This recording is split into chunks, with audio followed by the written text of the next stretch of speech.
Hi Aries and Aries Rising, here is your horoscope for July 2025. I'm Astrologer Joseph Anthony. All right, buckle up because we've got a very strange month ahead. And this is because the planet Uranus is going to be finally leaving Taurus and heading into Gemini in your third house, which is basically asking you to think outside the box, to change the way you communicate, the way you express yourself, your ideas, and so on. But what makes this strange is that Saturn, Neptune, and Mercury will all be going retrograde this month. So what that means is that on the one hand, you'll feel like breaking out and trying something new and being more creative. But on the other hand, you feel like you're stuck or you have to go to the past or something's not completed yet. So again, it's this weird dynamic that we have this month, and this is what the planets are suggesting. Okay, now again, this is a very general overview for anyone who has a sun sign in Aries or a rising sign in Aries. It has to be very general because everyone's birthday is different and everyone's birth chart alignments are different. And so again, this is just a sun sign astrology using the tropical whole house system. And again, it's about 75% accurate for many of you. Some of you it may not pertain to because you have different alignments in your chart. But again, it gives us a baseline of the kind of energy that's influencing this sign. You see, that's how it works. Now, as we start off the month, the Sun and now Jupiter are in Cancer, the fourth house.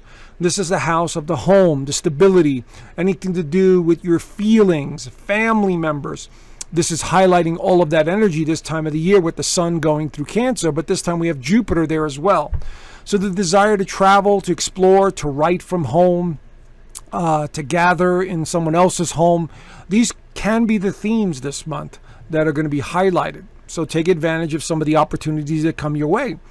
Now, the downside to this is Jupiter will begin with a loose square to these planets over here. Okay, what that means is a little challenge, a little discomfort, and that's why, again, it's a little bit of a weird month. Your ruler Mars is in Virgo. Virgo is the sign of perfection, the analyst, being nitpicky and analyzing every little detail. It's in the sixth house, which has a lot to do with health and daily routine and pets and other people and service and work. So you're either worried a lot about financial matters this month, especially the first half, or there's some health matters that you need to take care of, like you're stressed out or you're feeling more anxiety than normal because Virgo rules the nervous system. And you might feel more anxiety and more restlessness, and you're trying to perfect and you're trying to gather resources, or maybe you're looking at your diet or your exercise routine or lack thereof. So this is what's going on here. Notice most of the planets are below the horizon here, which indicates going within oneself. Now, Venus and Uranus over here, we start off the month. It's all about finance and things pertaining to money matters, investments of all kinds. Well, unfortunately, with Cancer and the Taurus energy here, there's a tendency to worry more about finances. Okay, so our minds will shift to investments or making more money or something along those lines. So this is what the dynamics of the month are as we start off. Okay, Saturn in the first house is a heavy energy, which can be restrictive, but it also could bring discipline. Neptune in the first house is confusing. Who am I? Where am I going? I'm an artist. I want to create, but I'm not sure what I want. It's a blurry, kind of confusing alignment. And both of these guys will be retrograde this month. So it's going to cause a little confusion, especially when the other planet goes retrograde, Mercury. So let's see how things play out here in the astrology. On the 4th, July the 4th, Venus enters Gemini as well, right here. So Venus leaves her home sign of Taurus, goes into Gemini, and now you're in a very big mood to communicate, to express yourself. You have all kinds of ideas. You're feeling more social. You want to interact with many people, and I highly encourage it because this is a very favorable alignment in the third house for communication, all kinds of communication, whether it's acquaintances, family members, friends, expressing yourself and writing, or just getting in the car and going to meet new people. This could absolutely help a lot with Venus going through here for the next 5.5 weeks or so. So take advantage of that. Lots of socializing this month.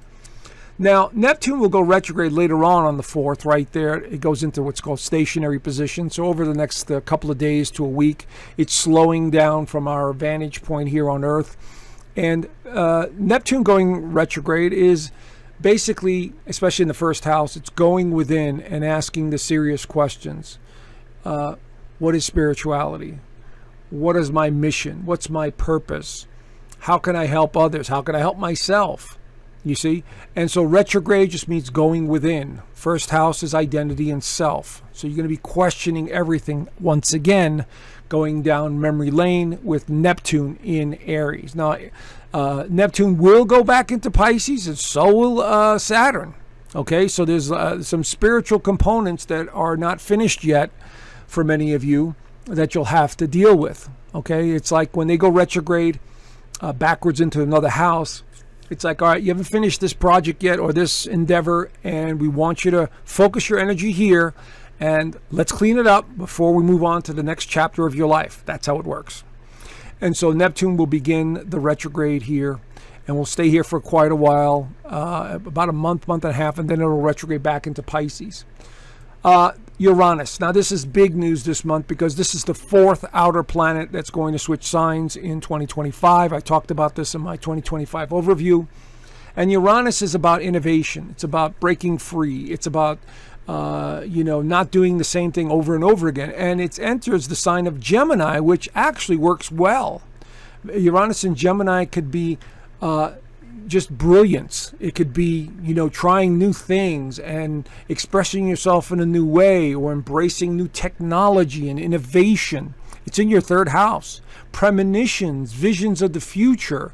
Maybe you get involved with buying something that's new technologically, involving a car or a bike or something along those lines. So it's about reinventing yourself mentally, because it's the 3rd house of communication. And so this is going to be big for the next 7 years for many of you, okay? So this is a time to really start thinking outside the box, as I said earlier. And so this is going to give you an opportunity to start doing that. And it's going to be very helpful for you in the coming years to start, thinking outside the box. Now, the full moon in Capricorn on the 10th is going to highlight the 10th house of career. This is when the sun is opposing the moon, and this is the 4th house of home and feeling. This is about career and purpose and what you're supposed to do. And so there's this push and pull of energy here. Do I want to stay in the same home? Do I like my job? Is my family okay? Is this where I really want to be? You'll be questioning all of that, because Capricorn is about goals and a sense of purpose. And so when it highlights that, that this 10th house of career and status, you'll be questioning all of it. What else do I want to do? Where's my career going? What else from the past that I could, take care of or bring to light or be creative in some way. So this is going to bring a lot of the questions up. It's karmic. Saturn is the ruler of Capricorn. So there's a very karmic feeling to this full moon. Like maybe you're achieving something in the public. You're dealing with the public, and you're getting more attention of some kind. Maybe there's a home issue that you need to deal with family members. Mother, father. 4th house is mother, 10th house is father. So there could be some nostalgia going on here too. Okay, so but for the most part, it has to do with your sense of purpose.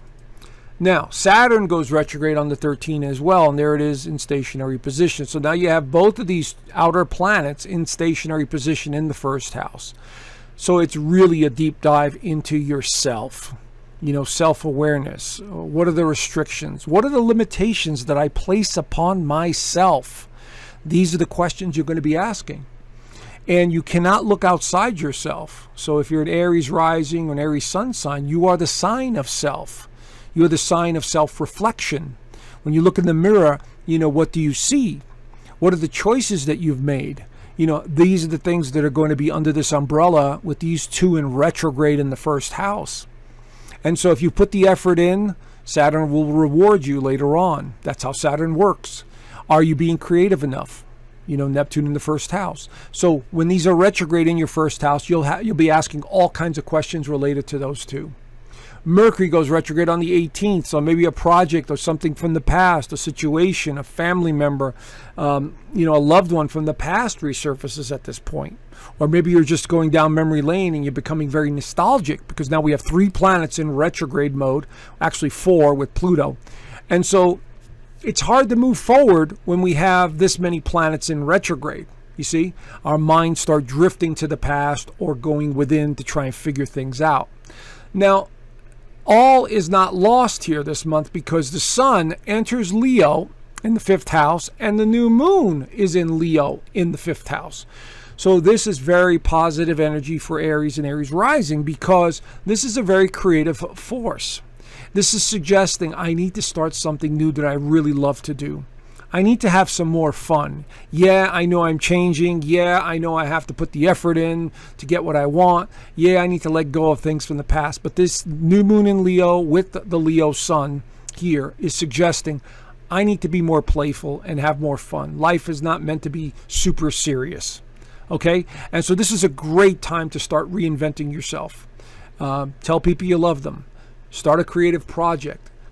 Go do something that you enjoy doing, stuff like that, to break out of this weird energy we have this month. And last but not least, Venus enters Cancer on the 30th and 31st right there, continuing the amp up the home life or something to do around the home. Maybe you're remodeling, maybe you're thinking about, buying new furniture, or maybe you're just very nostalgic at this point in time, okay? But whatever it is, it could be very family-oriented, and being around people that you really feel a connection to. Okay?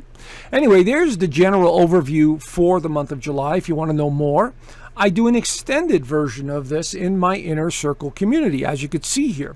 And so in my community there, I do the weekly astrology, which the members do really enjoy.